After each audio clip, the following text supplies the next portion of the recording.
Veamos dos ejemplos más de evaluación de expresiones variables. Primero tenemos 6 metros para el tercero más n al cuadrado.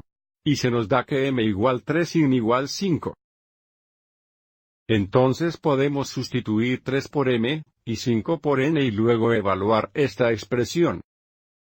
Entonces, en lugar de 6 metros al tercero o 6 metros en cubos, tendremos 6 veces 3 al tercer más, en lugar de n al cuadrado, tendremos 5 al cuadrado. Y ahora, siguiendo el orden de las operaciones, simplificaremos primero los exponentes. 6 veces 3 al tercero serían 6 veces 27. Recuerde 3 al tercero, es 3 veces 3 veces 3, 5 al cuadrado es 5 veces 5, lo que equivale a 25.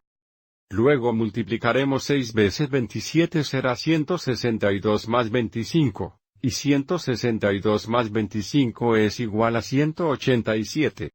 Nuestro segundo ejemplo es 4 segundos al cuadrado menos 3r al cubo, donde s es igual a 4 y r es igual a 2. Entonces podemos sustituir 4 por sí 2 por r y evaluar esta expresión.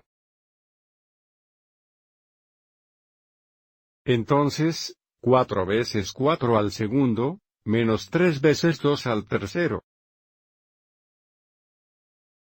Nuevamente, simplificaremos nuestros exponentes primero siguiendo el orden de las operaciones. Bien, 4 al cuadrado sería 16, y 2 al tercero 2 al cubo sería 8. Ahora multiplicaremos, 4 por 16 es igual a 64, y 3 por 8 es igual a 24, 64 menos 24 es igual a 40.